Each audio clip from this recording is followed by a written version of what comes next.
कर्नाटक सरकारकडून सीमा भागात मराठी भाषिकांवर सुरू असलेल्या दडपशाहीच्या निषेधार्थ कोल्हापुरात ठाकरे गट आक्रमक झालेला आहे। आज ठाकरे गटाच्या वतीनं कोल्हापुरातील मध्यवर्ती बस स्थानक परिसरामध्ये कर्नाटकच्या ज्या बस आहेत त्या रोखण्यात आलेल्या आहेत। आपण बघू शकतो शिवसेनेचे उपनेते संजय पवार, जिल्हा प्रमुख विजय देवणे यांच्या नेतृत्वात या आंदोलनाला आता सुरुवात झाली आहे। खरं तर आजपासून कर्नाटकमध्ये कर्नाटक सरकारच्या अधिवेशनाला सुरुवात बेळगावमध्ये झाली आहे आणि आज या अधिवेशनाच्या निषेधार्थ मराठी भाषिकांनी बेळगावमध्ये महामेळाव्याचं नियोजन देखील केलेलं होतं। मात्र या मेळाव्याला परवानगी नाकारण्यात आलेली आहे आणि परवानगी नाकारल्यामुळे हे शिवसेना ठाकरे गट आक्रमक झाल्याचं आपल्याला बघायला मिळते। आपण बघू शकतो ही परवानगी नाकारल्याच्या निषेधार्थ आज शिवसेना ठाकरे गटानं कोल्हापूरमध्ये अशा पद्धतीनं कर्नाटकच्या बस आहेत त्या रोखलेल्या आहेत आणि या दडपशाहीचा निषेध आहे तो केल्याचं आपल्याला बघायला मिळतं। आपण बघितलं तर कर्नाटकमध्ये कन्नड रक्षक वेदिकेच्या काही कार्यकर्त्यांनी मराठी भाषेमध्ये जे काही फलक लावलेले होते आमदारांच्या स्वागताचे ते देखील फाडल्याची घटना आहे ती घडलेली होती आणि त्यामुळे कुठेतरी हे शिवसेना ठाकरे गटाचे नेते आहेत ते आक्रमक झाल्याचं आपल्याला बघायला मिळते। आपल्यासोबत हे आंदोलक आहेत, बोलूयात। काय सांगाल, आज पुन्हा एकदा कर्नाटक सरकारची दडपशाही बघायला मिळते? कर्नाटक सरकार दडपशाही करते। आज येणाऱ्या मराठी बांधवांना त्या मैदानामध्ये लाठीचार्ज केला जातोय। महाराष्ट्राच्या सर्व पक्षांच्या नेत्यांना या ठिकाणी बंदी घातल्या म्हणून आम्ही कर्नाटक सरकारला इशारा दिला होता की जर तुम्ही काय बंदी घातली तर महाराष्ट्रामध्ये कर्नाटकच्या मंत्र्यांना फिरू देणार नाही।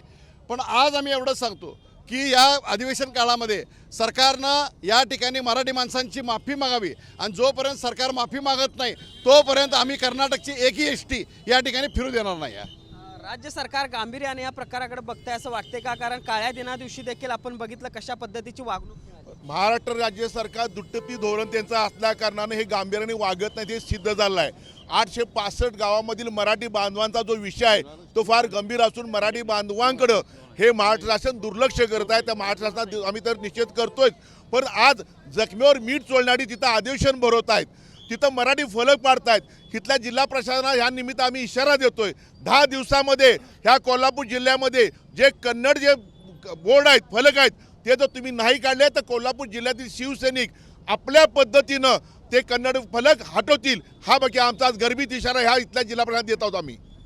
आपण कशा पद्धतीनं शिवसेना ठाकरे गट आता या सगळ्या संदर्भात आक्रमक झाल्याचं बघायला मिळते। खरं तर ज्या पद्धतीनं कर्नाटकमध्ये किंवा बेळगावमध्ये मराठी फलक फाडले गेले, आता शिवसेना ठाकरे गटानं कोल्हापुरातील जिल्हा प्रशासनाला इशारा दिलेला आहे पुढच्या 10 दिवसामध्ये कोल्हापुरात असलेले सगळे मराठी फलक काढून टाका, अन्यथा आमच्या स्टाईलनं आम्ही हे सगळे फलक काढून टाकू अशा पद्धतीचा इशारा देखील या निमित्तानं दिल्याचं बघायला मिळते। आणि एकूणच आपण बघतोय या सगळ्या बेळगावमध्ये मराठी भाषिकांच्या मेळाव्याला परवानगी नाकारल्यानंतर आणि तिथं फलक फाडण्याच्या घटना घडल्यानंतर आता कोल्हापुरात शिवसेना ठाकरे गट आक्रमक झाला आहे आणि या ठाकरे गटानं कोल्हापुरातील कर्नाटकातून आलेल्या बस ज्या आहेत त्या रोखल्याचं बघायला मिळतंय। सुनील काटकरचं, भूषण पाटील, TV9 मराठी, कोल्हापूर।